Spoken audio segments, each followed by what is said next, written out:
देश के कोने कोने के रिप्रेजेंटेटिव मौजूद है, उसमें वो जितना परिवर्तन करना चाहेंगे वो करके नया बिल का नहीं, शकील साहब, प्रश्न बहुत संक्षिप्त है, बहुत छोटा है कि जिन 3 विषयों को लेकर प्रधानमंत्री जी ने लिखित आश्वासन दिया था कि हम वफा करेंगे, वो बेवफाई क्यों? आज ये बेवफाई क्यों? कोई बेवफाई नहीं है। सवाल है कि पार्लियामेंट्री डेमोक्रेसी में कोई एक व्यक्ति कुछ नहीं कह सकता कि अरे संसद में पास किया था शकील साहब, आप व्यक्ति को क्यों चले जा रहे हैं? आपका मसवदा, आपका बिल, सरकार का बिल, अन्ना हजारे जी का मसवदा दोनों स्टैंडिंग कमेटी के सामने था। और स्टैंडिंग कमेटी जो होती है मिनी पार्लियामेंट उसको कहा जाता है। अरे फुल पार्लियामेंट ने पास किया था, आप मिनी की बात कर रहे हैं। तो उन्होंने अपने तरीके से अपना वो कहा, तो उसको ना हम डिक्टेट कर सकते हैं पार्लियामेंट को। अन्ना हजारे जी का एक बयान सुन लेते हैं, उसके बाद में स्टैंडिंग कमेटी की संवैधानिकता पर शकील साहब से जरूर बात करेंगे और सीनियर लीडर हैं। पहले हम ये बयान सुनते हैं जो अन्ना हजारे जी ने आज अपने गांव रालेगण सिद्धि में दिया है। और 4 ये इसमें आना जरूरी है। क्लास 3 का तो सामान्य लोगों को इतना तकलीफ होता है, गरीब लोगों को कोई भी काम करने के लिए तैयार नहीं, पैसे लिए भी ना। अभी कांग्रेस के कुछ मेंबर ये कह रहे हैं कि C और D इस दायरे में लाना है, तो कांग्रेस के लोग जब कह रहे हैं और सरकार कांग्रेस की है तो क्यों इनकार करना कांग्रेस ने? ये 5 राज्यों का जो इलेक्शन है, उस इलेक्शन में मैं जनता को बताऊंगा कि इनकी मंशा नहीं है करप्शन को मिटाने की, इनकी नीयत साफ नहीं है करप्शन को खत्म करने की। ऐसे लोगों को वोटिंग मत करो। जी शकील साहब, वोट मत दो कांग्रेस को, इनकी नीयत साफ नहीं है। आज अन्ना हजारे जी ने ये बात कह दी स्पष्ट तौर पर, अब आप क्या कहेंगे शकील साहब? है कि अन्ना जी जो ये सारे आंदोलन कर रहे हैं उसके पीछे दूसरे लोग हैं जो इस देश में अस्थिर सरकार को, डेमोक्रेटिक सरकार को, चुनी हुई सरकार को डिसलॉन्च करना चाहते हैं। ये तो उनका बयान अपने आप कर देता है एकदम। सब दूसरे लोग ही सब कुछ कर रहे हैं देश। चलिए शकील साहब, एक यहाँ पर थोड़ी सी कंफ्यूजन की स्थिति है, थोड़ा इसको स्पष्ट करना हम आपसे चाहेंगे कि स्टैंडिंग कमेटी के सदस्य अगर आपत्ति जताते हैं और उसको नत्थी करके सदन में रखा जाता है और स्टैंडिंग कमेटी के विचार को अगर लोकसभा या राज्यसभा बदल देती है तो उनकी संवैधानिकता में कितना अंतर है? देखिए, संवैधानिकता ये है कि स्टैंडिंग कमेटी ने एक बिल जिस पर विचार किया, उसने वो बिल को पास किया मेजोरिटी से, यानी ऑल सहमति हो गई। अब उनके कुछ बिंदुओं पर अगर कोई ऑब्जेक्शन है तो डिसेंट नोट डाल दिया उन्होंने। डिसेंट नोट इसीलिए डाल दिया गया है, चाहते तो उसको डिसेंट नोट नहीं डालते, मना कर दिया जाता, मना लिया जाता, समझा लिया जाता। इसीलिए कि डिसेंट नोट उस पर डाला जाता है कि पार्लियामेंट उस डिसेंट नोट को, जनता की ये प्रॉपर्टी है, उस डिसेंट नोट के बाद मेंबर ऑफ पार्लियामेंट अपनी राय बना सकते हैं और अपनी राय फिर उसमें अपनी पेश कर सकते हैं। इसमें पूरी गुंजाइश मौजूद है एकदम। गोपाल जी, जो आपत्ति आ रही है बार बार अन्ना हजारे की टीम की तरफ से, हमने जो कह दिया वो पूरा का पूरा स्वीकार करो तो हम खुश हैं, वरना हम नाराज हैं। क्या आपको लगता है कि कॉन्स्टिट्यूशनल बॉडी की तरफ से पेश किए गए एक ड्राफ्ट के प्रति आपको सहानुभूति रखनी चाहिए क्योंकि वो सदन चुना हुआ है? देखिए, पहली बात तो ये है कि यह बात एकदम सरासर गलत है कि हम लोग इस बात पर कह रहे हैं कि जो हमने लिख दिया वही अंतिम सच है। अगर वो अंतिम सच होता तो जिस बात को शकील साहब कह रहे हैं ना, वह ट्यूनीसिया और मिस्र की तरह रामलीला मैदान में तय कर दिया गया होता कि हम अंतिम सच हैं कि सरकार अंतिम सच है। हम लोगों ने सर्वसम्मति से जो सदन ने आश्वासन दिया था, संसद ने आश्वासन दिया था, उसका सम्मान करते हुए उन सारे चुने हुए प्रतिनिधियों की बात को मान करके मिनिमम कम से कम 3 मुद्दों पर जो जनता से सीधे जुड़ा हुआ है उस पर जो है अनशन को तोड़ दिया गया था।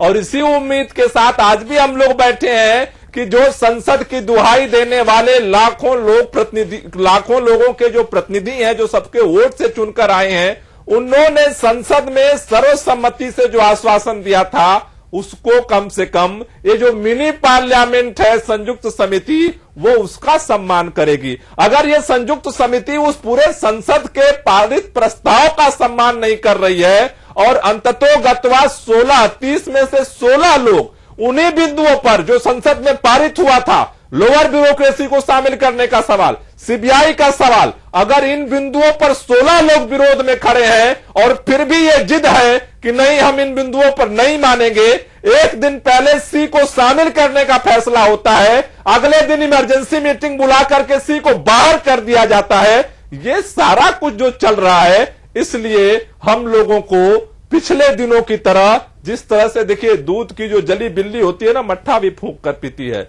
हमें जिस तरह से बार बार चला जाता है, हर बात में आकर के सवाल उठ जाता है तुम बाहरी लोग कौन हो, हर बात में सवाल उठ जाता है संसद का अपमान कर रहे हो, हर बात में सवाल उठ जाता है कि आप लोकतंत्र से बाहर हो।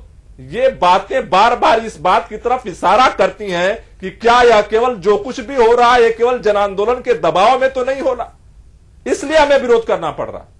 शकील साहब, भाई की बातों को मैंने बहुत गंभीरता से सुन रहे हैं, उनकी अपनी पीड़ा है, उनका एक एजेंडा है। उनको सबसे बड़ी बात यह है कि आज आप बड़े कई पेपर में आपने देखा होगा कि बड़े बड़े आर्टिकल्स आए हैं, बहुत सारे लोगों ने इस बात पर एतराज जताया है।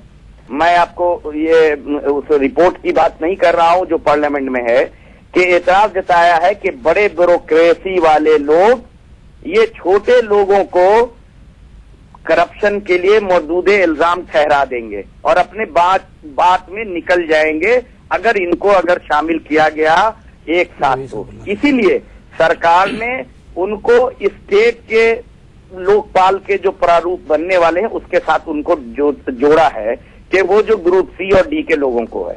इसमें यह है कि आज जो एक जनतांत्रिक एक व्यवस्था है, उस व्यवस्था के अंदर जिस तरह से सरकारी नौकरियों का तनासुब है, उस तनासुब में एक बहुत बड़ा प्रश्न खड़ा हो गया है कि जो कमजोर लोग हैं, जो पसमानदा लोग हैं, जो छोटी ही सर्विसों में हैं, ऊपर की सर्विसों में नहीं है, उनको एक फंसाने की एक बड़ी साजिश आगे हो सकती है।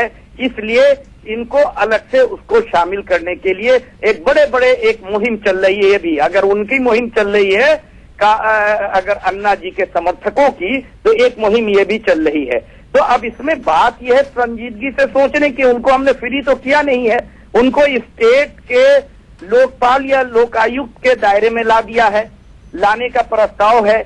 उसके बाद अब जो ऊपर की ब्यूरोक्रेसी है, पहले तो अन्ना टीम कह रही थी ऊपर की ब्यूरोक्रेसी को पकड़ना है, ऊपर के लोगों को पकड़ना है, प्राइम मिनिस्टर और मंत्रियों को पकड़ना है, केवल उनका लक्ष्य। तो आज वो अपनी बातों से भी इधर से उधर फिर रहे हैं। तो जब ऊपर की ब्यूरोक्रेसी इसमें शामिल है, ऊपर के रामलीला मैदान का फैसला किन बिंदुओं पर हुआ था, आप तथ्यों को करके पेश कर रहे हैं। मैं ये कहता हूँ कि पार्लियामेंट सुप्रीम है और पार्लियामेंट सुप्रीम है, फिर आगे आप वहीं पर घूम के जनहित में फैसला करेगी, करने दीजिए। तो थोड़ा देर दायश तो रखिए, थोड़ा सा इत्मीनान तो रखिए, ऐसा नहीं। संबित जी, शकील साहब की बात पर आपको एतराज है, और साथ ही ये कि क्या सभी लोगों को मिलकर, चाहे विपक्ष हो चाहे अन्ना हजारे की टीम हो, स्टैंडिंग कमेटी की तरफ से 9 तारीख को रखे जाने वाले प्रपोजल पर बहस के दौरान उन्हें अपनी बात नहीं कहनी चाहिए, या ये जो अधीरता दिखा रहे हैं या कांग्रेस की नजर में, ये इनको ऐसा नहीं करना चाहिए? देखिए, मैं तो एक ही सेंटेंस कहना चाहूंगा। मेरा ये कहना है कि शकील साहब जो बार बार ये हमें जता रहे हैं कि पार्लियामेंट ही सुप्रीम है, मैं उनको कह दूं कि जनता सुप्रीम है, पार्लियामेंट जनता की नौकर है। जनता जैसा चाहेगी पार्लियामेंट को वैसा करने के लिए बाध्य है। और रामलीला मैदान में जो हुआ, अन्ना जी ने जो किया, वो जनता के उबाल के लिए किया, क्योंकि जनता त्रस्त हो चुकी थी, परेशान हो चुकी थी, जनता के पास कोई उपाय नहीं था। और जनता क्या, किसे जनता कहते हैं? अन्ना जी को जनता कहते हैं, मुझे जनता कहते हैं, गोपाल जी को, आपको जनता कहते हैं। इनमें से ही एक व्यक्ति आगे बढ़ेगा। अन्ना जी जनता के आवाज है। संबित जी, बड़ी हम किताबी बात नहीं, आप तो सीधी बात बताइए कि संसद में स्टैंडिंग कमेटी की तरफ से रखी गए प्रपोजल पर बहस का क्या सभी को इंतजार नहीं करना चाहिए? बिल्कुल करना चाहिए। और मैं आपको बता दूं, मैं भाजपा के प्रवक्ता के नाते बैठा हूं। भाजपा ने पत्र लिखकर, नितिन गडकरी जी ने पत्र लिखकर अन्ना जी को संपूर्ण समर्थन का वायदा किया था, और भारतीय जनता पार्टी पूरी तरह से भ्रष्टाचार मिटाने के लिए कटिबद्ध है और अन्ना जी के इस लोकपाल बिल के साथ संसद में बहस करने के लिए और इस बिल को पारित करने के लिए तैयार है। संक्षेप में शकील साहब, क्या इस सदन में बहस तक सभी लोगों को इंतजार नहीं करना चाहिए? जो है ना, आरएसएस और भाजपा के कार्य के लिए तो आगे हैं, इसीलिए तो आरएसएस के नेताओं ने जब कहा कि आंदोलन में मैंने समर्थन दिया, तो फिर अन्ना जी के लोगों ने कंट्राडिक्शन दिया। और हम कह रहे हैं जो उनकी भाषा है, और ये जो बता रहे हैं कि जनता सुप्रीम है, पार्लियामेंट जनता की रिप्रेजेंटेटिव है, अन्ना जी जनता जी के रिप्रेजेंटेटिव, ये बीजेपी के बाहर रहने वाले गडकरी जी नहीं है। जनता का रिप्रेजेंटेटिव मेंबर ऑफ पार्लियामेंट है और वही जनता का रिप्रेजेंटेटिव है, वोट लेके वो गया है। इंतजार कर लीजिए, फिर चुनाव होने वाले हैं। बहुत बहुत शुक्रिया। आप डेमोक्रेसी में यही है तरीका। बहुत शुक्रिया। राय साहब, आपसे मेरा अंतिम सवाल है बहुत संक्षेप में, क्या बहस का इंतजार नहीं करना चाहिए? सवाल देखिए, बहस का ही तो इंतजार हम कर रहे हैं।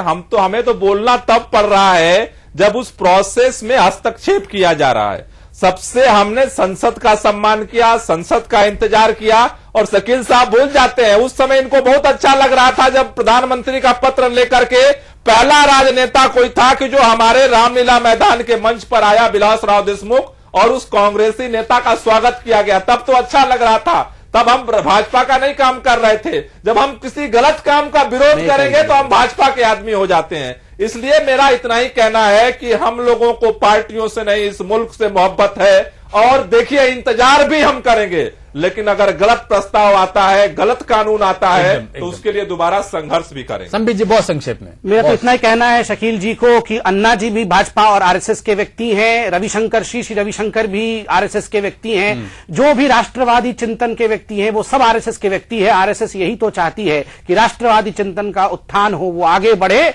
और जो भ्रष्ट लोग हैं उनका पतन हो। सभी अच्छे लोग आरएसएस के व्यक्ति हैं। बहुत शुक्रिया आपका। तो स्टैंडिंग कमेटी की रिपोर्ट में हालांकि 16 आपत्तियां लगी हैं। हालांकि दीपा दास मुंशी, खबर अभी मिली है कि उन्होंने अपनी आपत्तियों को वापस ले लिया। फिर भी 30 सदस्यीय इस कमेटी में लगभग आधे लोगों ने अपनी आपत्तियां पेश की हैं। बहस का इंतजार करना चाहिए। नमस्कार।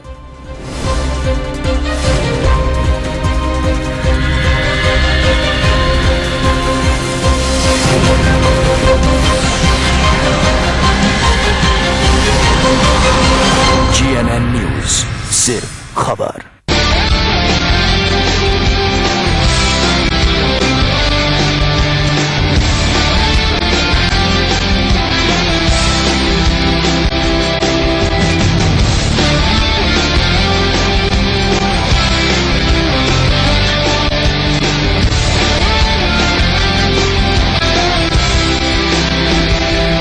सिर्फ सच, सिर्फ खबर। GNN न्यूज, सिर्फ खबर। सीरियल के ट्विस्ट एंड टर्न। सबसे पहली बात यह है कि उसने मुझसे झूठ क्यों बोला? तुम्हारी हिम्मत कैसे हुई ये कहने की? तंग आ गया हूँ मैं। रियलिटी का रियल ड्रामा। बा बहू और बीवी की धमा चौकड़ी। सोते हुए ये इतनी बुरी नहीं लगती। इडियट बॉक्स का सारा मिर्च मसाला। जी, मैंने ये फैसला बहुत सोच समझ के लिया है। यही चाहती थी तो। देखिए बहू, बीवी और टीवी हर शाम 4:30 बजे सिर्फ GNN न्यूज पर।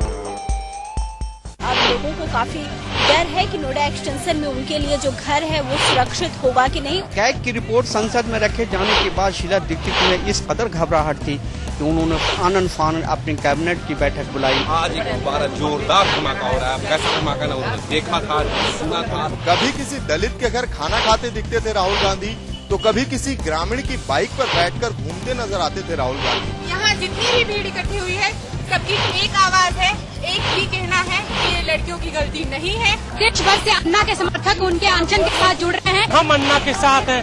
सरकार जब तक भ्रष्ट रहेगी, सरकार तो भ्रष्टाचार करती रहेगी। एक डिस्टर्ब सिटी में, एक तथाकथित डिस्टर्ब शहर में आने वाला देश का पहला चैनल है GNN न्यूज, सिर्फ खबर।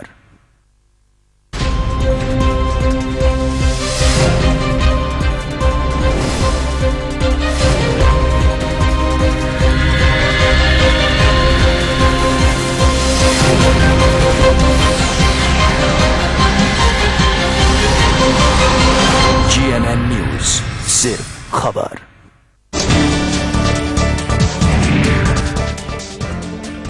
9 को लोकसभा में पेश होगा लोकपाल का बिल। 19 से बहस। सीबीआई और ग्रुप सी को शामिल नहीं करने पर कांग्रेस में मतभेद। एफडीआई पर सरकार झुकी, आम सहमति बनने तक निर्णय टला। सुषमा स्वराज ने कहा, बढ़िया फैसला। ग्रुप डी के कर्मचारियों को लोकपाल के दायरे में नहीं लाने के प्रस्ताव पर एक मिसाल। उज्जैन में नगर निगम स्टोर कीपर के घर से 12 करोड़ रुपए